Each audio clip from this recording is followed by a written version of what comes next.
मी doctor Rajesh राजोरे, आवृत्ती संपादक, दैनिक देशोन्नती, बुलढाणा जिल्हा आवृत्ती। सरळ सरळ भाग 75 मध्ये आपले स्वागत आहे। आपला आजचा विषय पर्यटन स्थळे फुल, गर्दीचा महापूर असा आहे।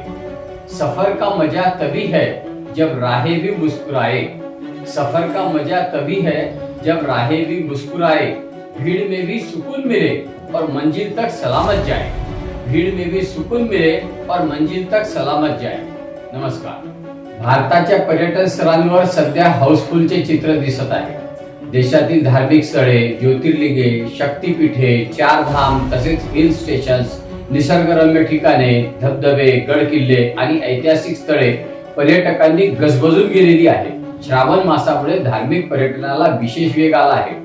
मध्य प्रदेशातील ओंकारेश्वर, उज्जैन, मांडू, पचमढी यासारख्या पर्यटन स्थळावरही मोठी गर्दी होत असल्याचा संदेश सोशल मीडियावर व्हायरल होत आहे।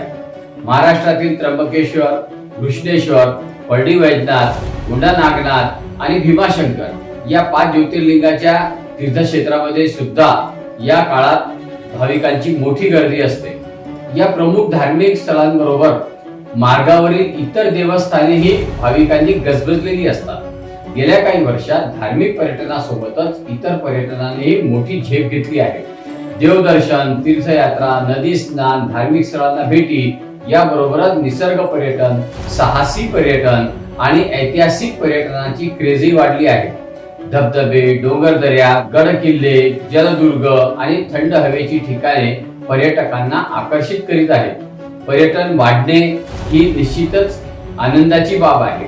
मात्र पर्यटक वाढले की व्यवस्था त्याच प्रमाणात वाढली आहे का, हा खरा प्रश्न आहे। तीर्थस्थळावर अचानक लाखो भाविक पर्यटक दाखल झाले तर तेथील रस्ते, वाहतूक, पार्किंग, पाणी, स्वच्छतागृहे, निवास व्यवस्था, आरोग्य सुविधा आणि सुरक्षा यंत्रणेवर मोठा ताण येतो। गर्दीचे योग्य नियोजन झाले नाही तर गैरसोय तर होतेच, पण अपघात आणि चेंगराचेंगरी सारख्या दुर्घटनांचाही धोका असतो।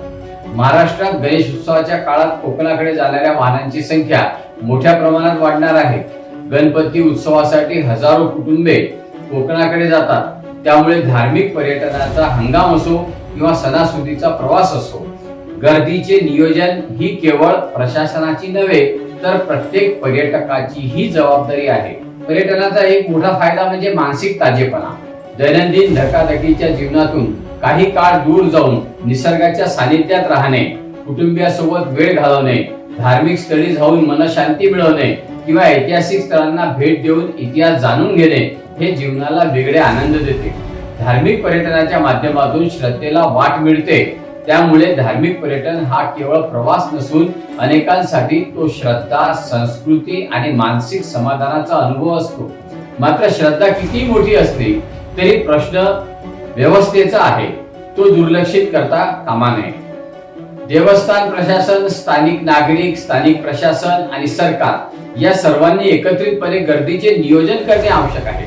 दर्शनासाठी येणाऱ्या भाविकांना तासनतास रांगेत उभे राहावे लागू नये, वाहतूक कोंडी होऊ नये, पार्किंगची व्यवस्था असावी, पिण्याचे पाणी व स्वच्छतागृहे उपलब्ध असावी आणि आपत्कालीन परिस्थितीत तातडीने मदत मिळावी याची काळजी घेणे गरजेचे आहे।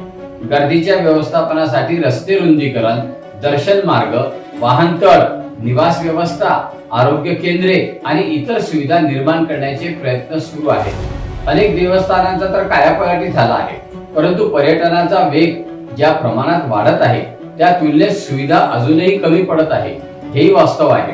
पर्यटनाचा अर्थ धावपळ नव्हे तर अनुभव आहे। भारताला पर्यटनाची प्रचंड क्षमता लाभली आहे। धार्मिक, सांस्कृतिक, ऐतिहासिक, नैसर्गिक आणि साहसी पर्यटनामुळे हॉटेल व्यवसाय, वाहतूक, टूर ऑपरेटर, स्थानिक बाजारपेठ, हस्तकला, खाद्य व्यवसाय आणि इतर उद्योगांनाही रोजगार मिळतो आहे। पर्यटन लाखो लोकांच्या उदरनिर्वाहाचे साधन बनले आहे। मात्र पर्यटनाच्या वाढत्या गर्दीसोबत वाहनांचे अपघात, वाहतुकीची कोंडी, नदी धबधब्यांवरील दुर्घटना, डोंगर दऱ्यांमधील अपघात आणि गर्दीच्या ठिकाणी होणाऱ्या चेंगराचेंगरीची घटना ही चिंतेची बाब आहे।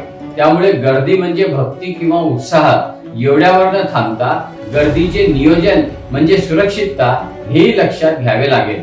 जिथे जायचे आहे तेथील माहिती घेणे, गर्दीचा अंदाज घेणे, हवामानाचा विचार करणे, ऑनलाईन दर्शन बुकिंग करणे, वाहन सावधपणे चालवणे, स्थानिक नियम पाळणे, पर्यावरणाचे नुकसान न करणे, कचरा व प्लास्टिक न टाकणे आणि प्रशासनाला सहकार्य करणे, या छोट्या छोट्या गोष्टी प्रत्येक पर्यटकाने पाळल्या तर पर्यटन अधिक आनंददायी आणि सुरक्षित होऊ शकते. शेवटी या आशयाचा मला एक शेर आठवतो, सफर ऐसा हो कि यादें उम्र भर साथ चले, सफर ऐसा हो कि यादें उम्र भर साथ चले, मंजिल मिले मगर किसी की जान पर न बने, मंजिल मिले मगर किसी की जान पर न बने. नमस्कार.